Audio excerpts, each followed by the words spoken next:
Madame, Monsieur, bienvenue sur Afro Info 243 des partout où nous suivez à travers le monde. Nous sommes en République démocratique du Congo. C'est le grand dossier d'actualité de ce vendredi 3 novembre 2023. Nous allons parler de la situation sécuritaire dans la province du Nord Kivu face à une avancée du M23 tenue par le Rwanda vers la ville de Goma. Les forces armées de la République démocratique du Congo ne sont pas restées indifférente. Une opération musclée et drastique est annoncée. Vous aurez tous les détails dans ces grands dossiers d'actualité. Mesdames et messieurs, restez avec nous.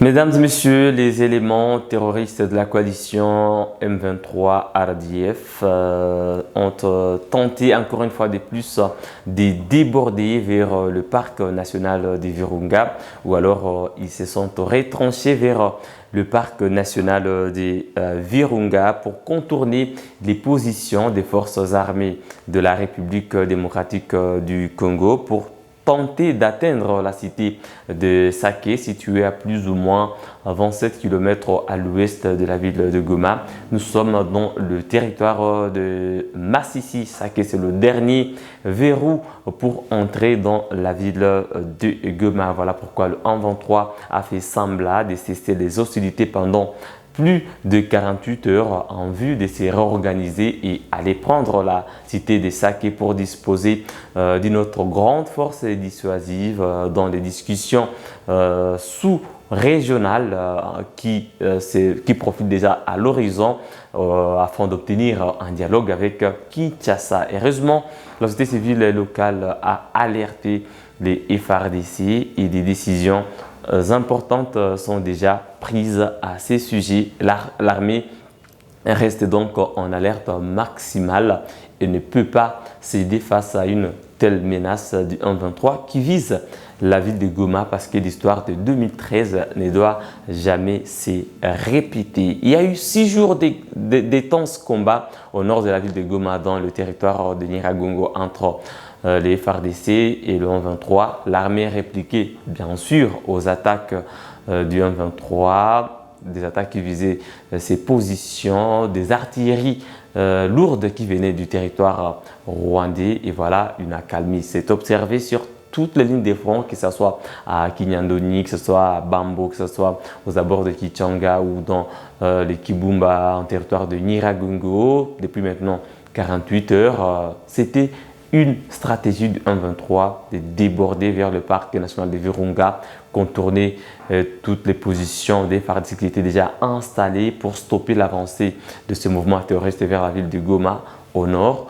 Voilà que ce mouvement s'orientait déjà vers l'ouest de la ville et déborder sur la route nationale numéro 2 pour couper le trafic, prendre Sake et avancer vers la ville de Goma. Heureusement, l'armée est en alerte maximale.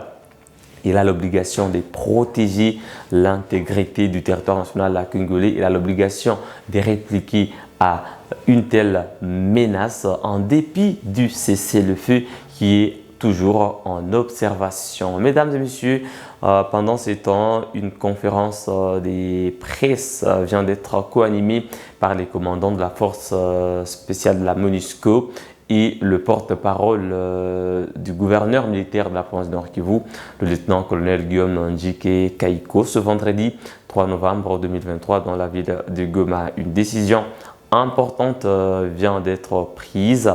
La MONUSCO signe son retour dans ces conflits armés avec une intervention militaire parce que une opération dénommée Springbok vient d'être annoncée.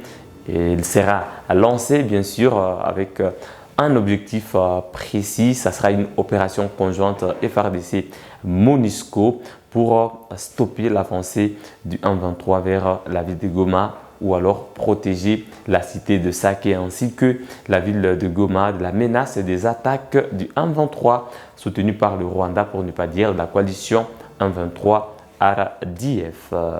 Que dire de cette opération conjointe, mesdames et messieurs, c'est d'abord à la base une opération à caractère défensif parce que c'est une opération qui vient répondre déjà à une menace armée du M23 qui vient répondre aux hostilités des grandes envergures lancées par le M23 depuis le début du mois d'octobre. Mais c'est une opération à double casquette parce qu'elle devra être aussi offensive parce qu'on ne va pas laisser toujours un 23 prendre le dessus, commencer avec des opérations militaires pour venir répondre après, comme déjà les zones d'opération du M23 sont bien localisées, comme déjà il y a des drones qui montrent des images du M23 en train de déborder vers le peninsula de Virunga pour tenter de contourner des positions des FARDC. Donc il y a lieu d'intervenir militairement, voulais-je dire, pour stopper cette avancée parce que prendre la ville de Goma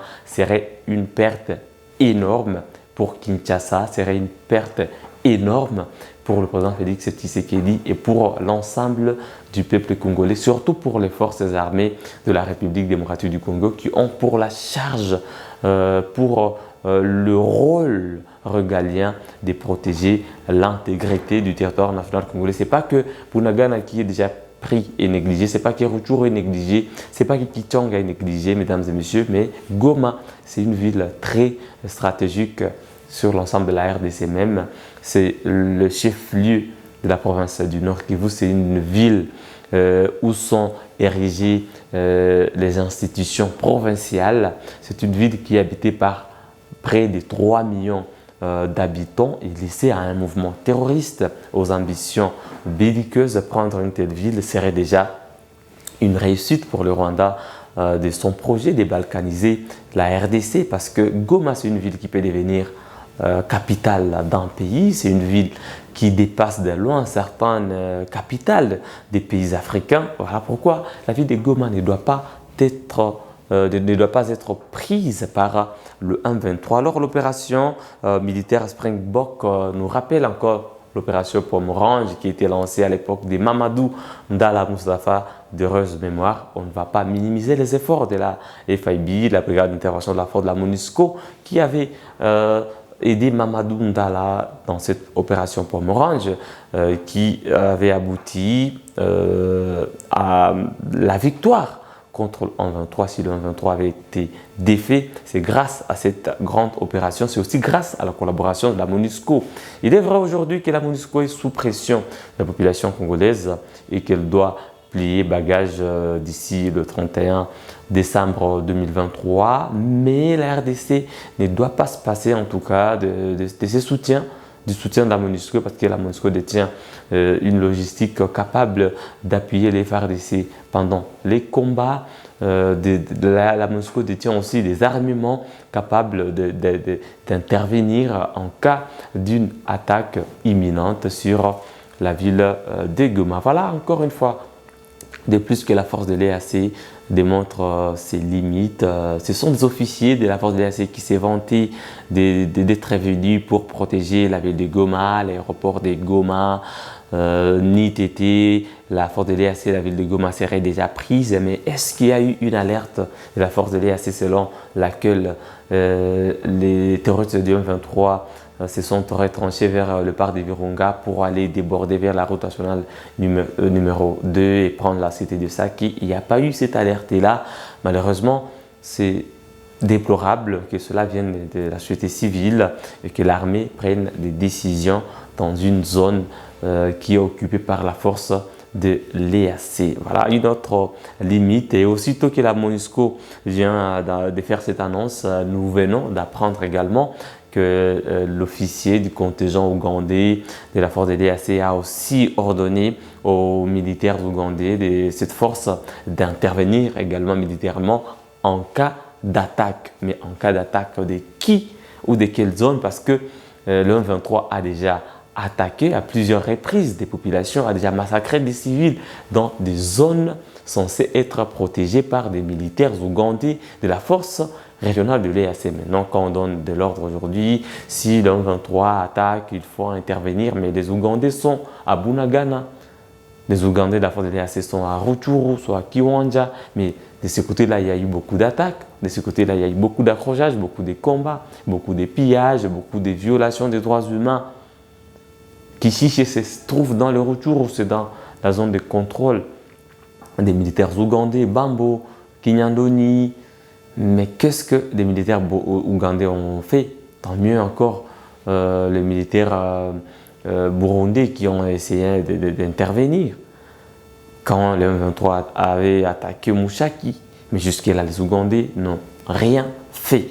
Et aujourd'hui, parce que la MONUSCO s'investit encore sous pression de la population, il y a des officiers ougandais de la force de l'EAC qui commencent aussi à demander aux militaires d'intervenir par la force et si le M23 attaqué. Ça, ce sont des mascarades, mesdames et messieurs. Aujourd'hui, nous devons nous fier à la montée en puissance de notre armée parce que même si la MONUSCO va intervenir conjointement avec les FARDC dans cette opération Springbok, ce sont les FARDC qui ont le rôle de protéger l'intégrité du territoire national congolais. Ce que vous devez aussi savoir, c'est que le M23 qui a signé sa résurgence en 2021 sur le sol congolais, aujourd'hui en 2023 dispose d'un armement sophistiqué, plus que même celui de la MONUSCO, tel que la mission onusienne l'avait déclaré. La MONUSCO a encore réitéré cela, que le M23 2013 n'est pas le même que celui d'aujourd'hui. Le M23 d'aujourd'hui dispose d'une plus grande force, mais avec la coalition MONUSCO et FARDC, le M23 sera défait parce que les FARDC disposent aussi d'une grande puissance en termes d'effectifs, des militaires formés, je l'ai dit hier, en artillerie en Tanzanie, des militaires formés. Aujourd'hui, il y a des instructeurs roumains, d'autres qui sont venus des Biélorusses, qui sont au Nord Kivu pour former des militaires congolais en artillerie, en utilisation des armements sophistiqués, des guerres. Et nous avons une grande puissance militaire aujourd'hui parce que les éléments sont formés. Même ceux-là qui sont formés, qui ont été formés à Kindu par des Belges, ce sont des commandos. Et ce sont des commandos encore, permettez la répétition, qui avaient réussi à défaire le M23 en 2013 sous l'égide du colonel de heureuse mémoire Mamadou Ndala Mustafa. Vous êtes en train de voir les images en arrière-plan. C'est en hommage que nous l'avons fait aujourd'hui. Parce que tout ce que le peuple congolais va aujourd'hui, c'est entendre qu'il n'existe plus un seul élément du M23. Voilà, mesdames et messieurs, après une accalmie, un calme que moi j'ai toujours qualifié de relatif, pendant plus de 48 heures, le M23 a débordé. Le M23 s'est retranché vers les parcs de Virunga pour aller sur l'axe Sake-Kichanga, couper la route et prendre la cité de Sake, déborder sur la ville de Goma et disposer d'une force dissuasive pour contraindre Kinshasa ou le gouvernement congolais au dialogue, à des concessions. Pourtant, les revendications sont d'ordre tribal, ethnique, sont des revendications de prédation, d'occupation. Et imaginez si le gouvernement congolais cédait à ces revendications, donc on va céder le Nord Kivu, on va céder peut-être le Sud Kivu, on va céder peut-être des terres dans l'Ituri, ou alors le Rwanda va prendre une partie de la RDC et l'annexer à son territoire. Aujourd'hui, le réseau beaucoup plus utilisé au Rwanda, c'est MTN, qui ne fonctionne pas en RDC ou dans la province du Nord Kivu, mais ces réseaux commencent à être installés dans des zones occupées par le M23, selon nos dernières informations, dans le territoire des Rutshuru. C'est pour faciliter la communication entre le Rwanda et ces éléments qui sont sur place en RDC. Donc tout ce système-là qui est déjà mis en place par le Rwanda pour contrôler le territoire congolais est démantelé. Tous ces réseaux-là de mafia est déjà connu aujourd'hui et c'est au FARDC d'agir à temps, ne pas attendre toujours quand le M23 va se retrouver encore aux abords de Sake pour faire appel à une autre force. Parce que vous allez vous rappeler que en début du mois de mars, si la force de l'EAC avait été déployée, c'est parce que le 23 était à la porte de Sake. Il y avait des obus qui tombaient même à Mubambiro, à quelques kilomètres de Goma, dans des camps des Burundais. Quand les Burundais venaient déjà, dans des camps même de la MONUSCO. C'est quand il y avait des affrontements à Karenga, à Sake, aux alentours de Mouchaki, vers Ngungu, que la RDC a compris que l'heure était grave, que la situation était devenue très compliquée et qu'il fallait une force neutre pour empêcher en 23 d'atteindre la ville de Goma. Et aujourd'hui, l'alerte est maximale et il est encore temps parce qu'au moins les FARDC ont réussi à ériger des positions avancées dans le Nyiragongo. Les Wazalendo sont aussi un peu en débordement dans le parc de Virunga, au nord vers Kilolirwe, et certaines positions. Au moins, là, on sait qu'on peut stopper l'avancée du M23. Et c'est le temps d'agir de manière très ferme, de manière correcte et sans complaisance, sans ingérence politique. Parce que le sommet qui va se tenir à Luanda, le sommet de la SADC, peut encore changer la donne des choses, peut encore venir pour s'agenouiller, peut encore venir demander au gouvernement congolais de s'agenouiller devant le M23 pour demander le retrait avec beaucoup de complaisance, de gentillesse. Non, c'est une force armée qui est qualifiée de terroriste, donc il ne faut pas y aller par plusieurs schémas.